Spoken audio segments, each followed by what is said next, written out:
One of the culture shock a lot of people tend to realize when they relocate to the UK is the amount of bills they have to pay for virtually everything. Like some people say, all within the UK is pay bills, bills, and bills. Guys, today I'll be sharing from my own perspective as a healthcare worker, my own expenses when I receive my salary, the kind of expenses I make, and what I take home at the end of the day. Hi guys, and welcome to my community. My name is Jane Sampson and this is Janie's Hub. On this channel we talk about everything that has to do with relocating to the UK, living in the UK, life abroad, and how to make your living easy peasy for you.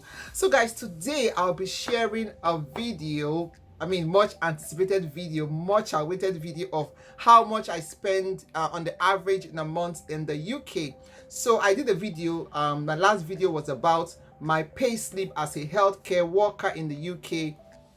And a lot of people have said to me, please, can you do a video on the expenses you spend? So if you haven't watched that video, go and check. I'll be linking it at the end of this video on my salary. I showed my payslip of how much I earn in one of the month. So today I'll be giving a breakdown of the expenses I make, on an average in the month. So guys, you just wait and see, is the salary enough? Healthcare worker, everybody wants to come to the UK as a healthcare assistant. Is the salary enough? So I'll be giving a breakdown of an average that healthcare worker of what I have spent on an average in a month. Like I always say, it could be more, it could be less. So stay tuned, watch to the very end. Guys, go ahead and leave your comments. What do you think?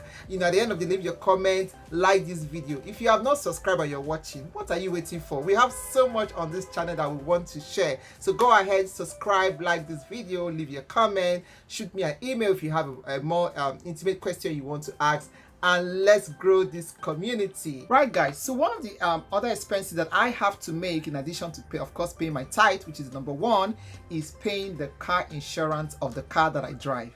So a car was given to me by the company which I drive, of course, for my work and all that, going from one client's house to the other client's house. The company fares the car, so they pay for the fueling of the car, and I get a fare card where every month, where every other day or every week I go to fuel the car, and the expenses go to the company. But the insurance of the car, it's on me. All right, so I have to pay the insurance of the car because I am the driver of the car. And most times, as a new driver in the UK, or as somebody who is driving and as an international driver in the UK, your insurance most times is quite high. Yes, your insurance is quite high. I know that sometimes a lot of things that bring it down, a lot of factors that bring it down, depends on the components of what you chose in your insurance that determines how much you pay. All right, so for me, I have to pay the insurance of the car because every car you drive in this country, you have to be insured. Unlike where we're coming from, that we just carry car and then we enter the road. No, here your car has to be insured in case of an emergency, in case of an accident. That that can prove, or that can help when there's an issue, that the car is covered, and it can cover for the payment of the car or payment of the next person's car if there was an accident. Okay, so for my car insurance, I pay £150 every month. Yes guys, that is high, and it bites. All right, it really bites, but there's very little or nothing I can do to that because as a new driver in the UK, I drive the car, I have to pay it, so let's just leave that. Okay, all right, so that's the next expense. The next expense, of course, I have to do is my rent. Now I stay in a very little room, in just a one room in a shared apartment. That's where I'm currently staying, and my bills are inclusive in my rent. Of course, like they say in the UK, we pay bills, and bills, but of course these bills are the value you get for the money you spend.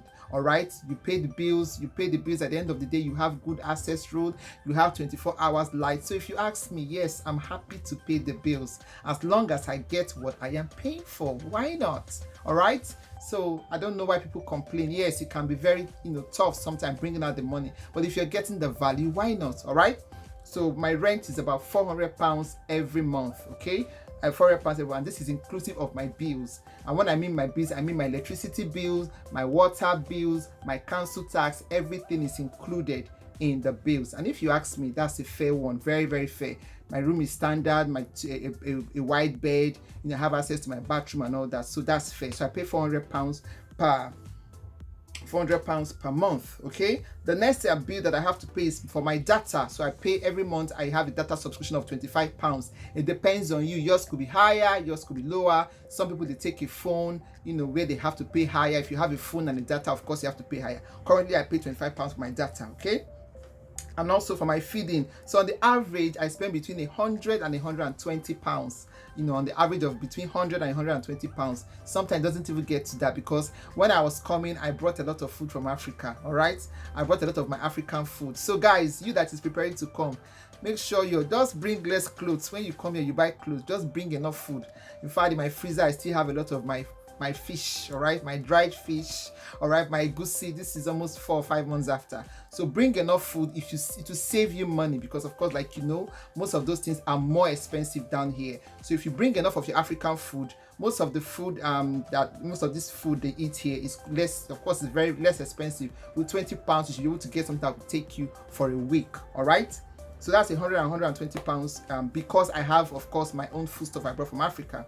And also I put aside miscellaneous of about £100. So for me, this could be anything, maybe just extra expenses. Okay, so at the end of the day, it total to about £959 or there, or £49 or thereabout. Okay, and at the end of the day, for that particular month, maybe I'm left with about £500, about £600. Okay, so with that £600, for some of us that also want to send money back to Africa, it depends on you. It depends on your budget, of whatever you want to send back home to your friends, to your family, to your loved ones. At the end of the day, use your HQ, use your wisdom, okay? Because you think the money is coming, before you know it, it's all gone. And it goes back to budgeting, guys. You have to learn how to budget. So by the time the money comes in, you are budgeting what is for what. All right, so before you know it, you're going out of your expenses. If you're the type that socializes more, of course you will spend more. If you're like the type that goes out to the bar to drink or to do all the excesses, you like to travel, well, now your money kill them. All right, so it's up to you guys. So like I said, it will differ from person to person. This is just an average of what I spend as a single person living in the UK. This is of this salary I shared. Now the salary could be more, of course. If you earn more, you can also give yourself a treat and spend more. But like I said, give yourself a budget. Work on a budget, guys. That is the only way you can survive in this country. Have a budget of what you want to spend on a particular thing per month. Guys, if you're still here and you're still watching, go ahead and like this video, share this video. There are so many people that want to get ideas of what the expenses that people spend abroad. Please share this video. Be nice to them. Let them know exactly this is coming from the horse's mouth. This is not from hearsay. I am telling you exactly what I have spent so far, in one of the months that I spend.